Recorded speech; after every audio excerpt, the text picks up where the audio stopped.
All right, so I don't know how I came across this guy, but here's a Serbian warning about what happened when their elections were stolen, and their elections were stolen 2000. And this guy is very emotional, very is very illuminating, and it's fantastic. It's a fantastic video. You should watch it. I'll link to the show notes. Our Mr. Guns and Gears B channel. All right, so I like a big fan first time. Literally first time. I'd never heard this guy. I came across by Sarah Hoyt. That's who it was. Sarah Hoyt, who writes usually the early morning shift for instapundit.com. Anyway, it's interesting, this guy. So he talks about three passages in the Bible, three interesting ones. So let me see if I can't find it. Hold on a second. And Luke 12 something. Right. Choose. Oh.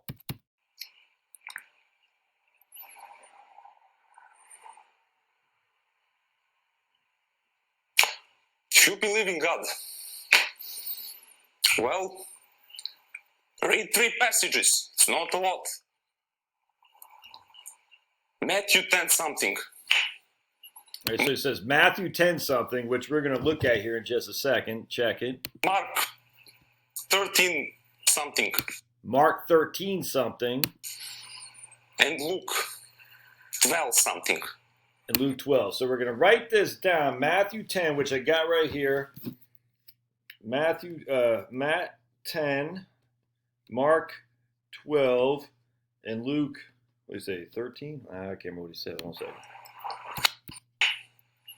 Mark 13 something. Mark 13 something. And Luke 12 something. Okay, Luke 12 something. Let's choose your side.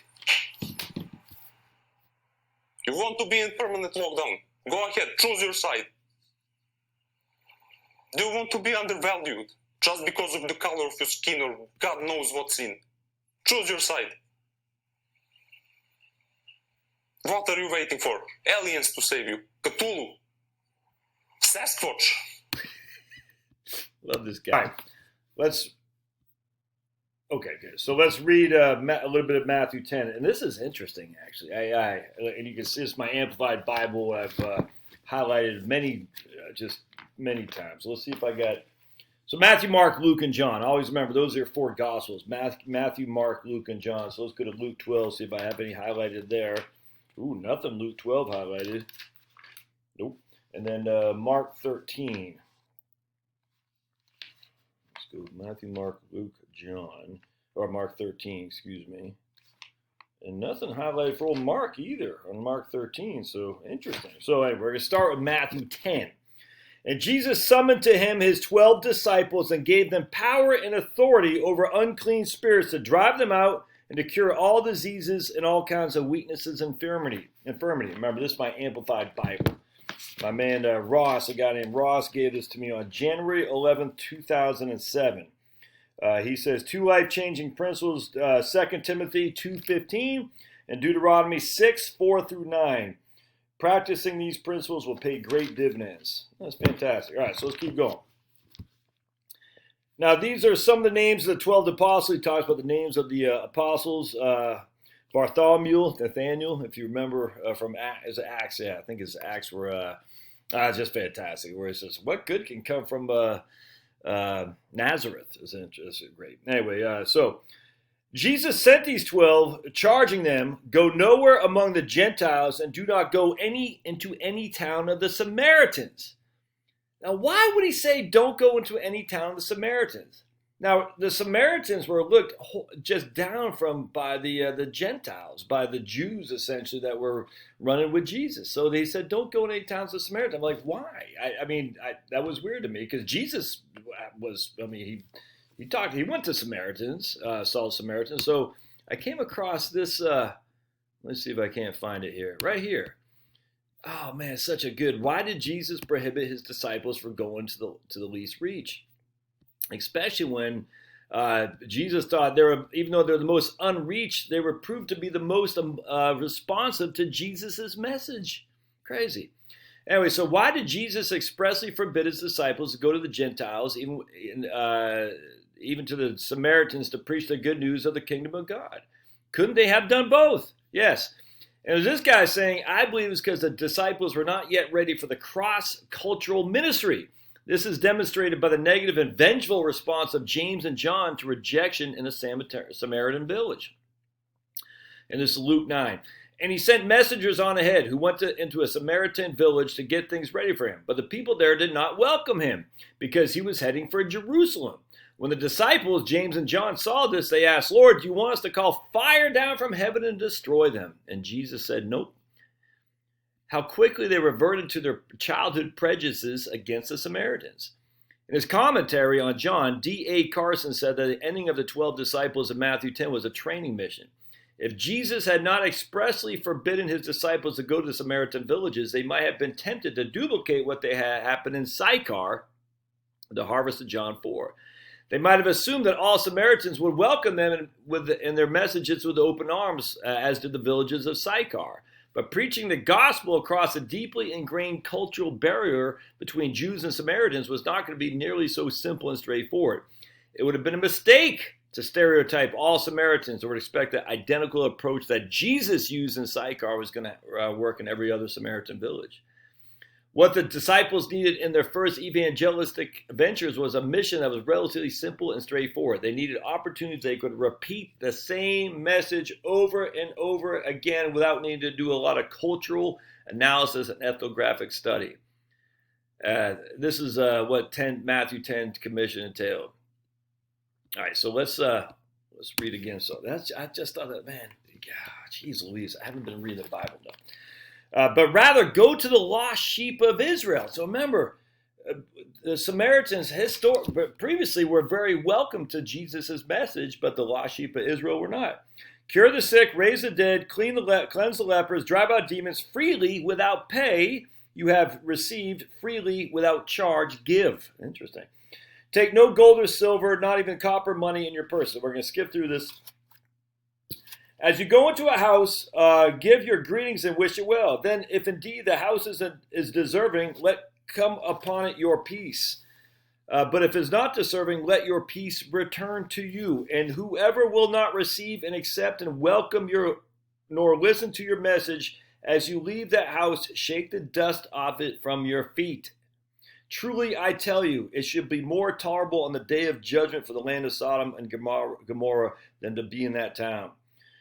And you will be brought before governors. Here we go. Be on guard against men, for they will deliver you up to the councils and flog you in their synagogues. You will be brought before governors and kings for my sake, as a witness to bear testimony before them and to the Gentiles, the nations. But when they deliver you up, do not be anxious about how or what you are going to speak. For what you are to say will be given that very hour and that moment. For it is not you who are speaking, but it is the Spirit of your Father speaking through you.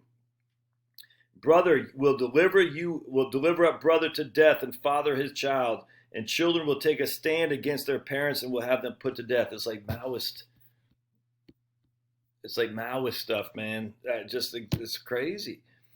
And you will be hated by all for my name's sake, but he who perseveres and endures to the end will be saved. When they persecute you in one town, flee to another town. For truly I tell you, you will not have gone through all the towns of Israel before the Son of Man comes. So basically Jesus saying they're all going to not only tell you get the hell out of here, but they're all going to freaking chase you down. And you will not do it. You'll not be enough time for you to go out there and do the Great Commission. Preach the good Lord of the coming of Jesus. A disciple is not above his teaching, nor is a servant or slave above his master. And when I say to you in the dark, tell in the light, and what you hear whispered, proclaim upon the housetops. And do not, so basically saying when you're sleeping or thinking, I will talk to you when you're quiet. And tell that while you're alive during the day. And do not be afraid of those who kill the body but cannot kill the soul, but rather be afraid of him who can destroy both the soul and the body in hell. Therefore, everyone who acknowledges me before men and confesses me, I will also acknowledge him before my Father, who is in heaven, and confess. But whoever denies and disowns me before men, I will deny and disown him before my Father, who is in heaven. He who loves father or mother more than me is not worthy of me, and he who loves son or daughter more than me is not worthy of me. All right, so that's fantastic. That is fantastic. And so just going to Mark 13, let's just take a look. All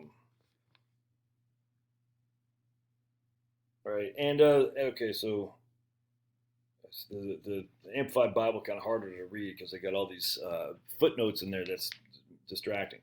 And as Jesus was coming out of the temple, one of his disciples said to him, "Look, teacher, notice the sort and quality of these stones and buildings." And Jesus replied to him, "You see these great buildings?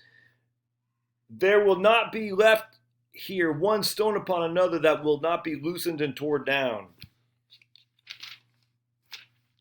And as he sat on the Mount of Olives opposite the temple, Peter and James and John and Andrew asked him privately, "Tell us when this is to take place, and what will be the sign when these things are about to be accomplished?" And Jesus began to tell them, "Be careful and watchful, that no one misleads you. Many will come in, many will come in the name of the Messiah, which belongs to me, saying, 'I am he,' and they will mislead many. And when you hear of wars and rumors of wars, do not get alarmed. It is necessary that they take place, but the end is not yet. For nation will rise against nation, and kingdom against kingdom. There will be earthquakes in various places. There will be famines and calamities. This is but the beginning of the intolerable anguish and suffering. But look to yourselves, for they will turn you over to councils, and you will be beaten in the synagogues, and you will stand before governors and kings for my sake as a testimony to them.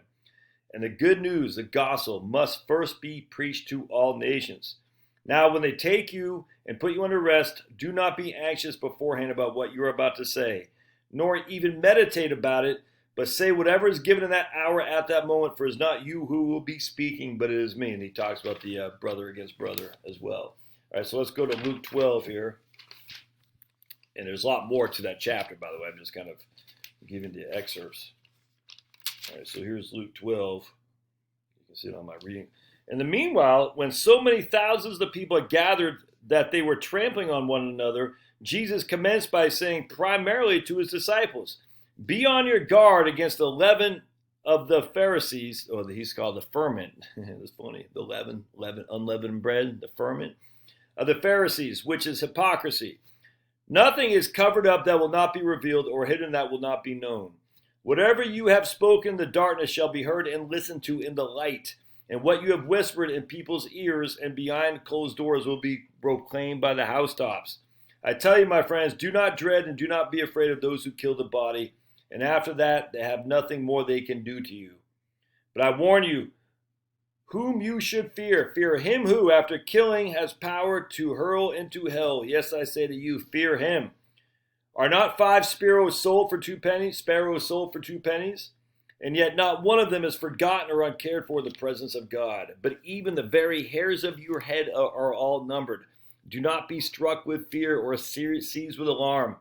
You are of greater worth than many flocks of sparrows. And I tell you, whoever declares openly and confesses that he is my worshiper and acknowledges me before men, the Son of Man will also declare and confess and acknowledge him before the angels of God. But he who disowns me and denies and rejects me and refuses to acknowledge me before men will also be disowned, refused, and rejected in the presence of the angels of God." Oh, man. And he said, "I will do this, and I will say to my soul, Soul, you have many good things laid up for many years. Take your ease, eat, drink, and enjoy yourself." But God said, "You fool, this is the very night the messengers of God will demand your soul of you. And all the things you have prepared, whose will they be?" So it's up to the one who continues to lay up and hoard possessions for himself and is not rich to God. And Jesus said to his disciples, "Therefore I tell you, do not be anxious and troubled with cares about your life, as to what you will have to eat, or your body, or what you will have to wear. For life is more than food, is more than body, is more than clothes. Observe and consider the ravens, for they neither sow nor reap. They have neither storehouse nor barn, and yet God feeds them. of how much more worth are you than the birds. All right, that's fantastic. That is fantastic. So watch that video. Read your Bible, as we all need to do more often. I myself included. I'm the biggest hypocrite here. So love to hear your comments. Thanks now.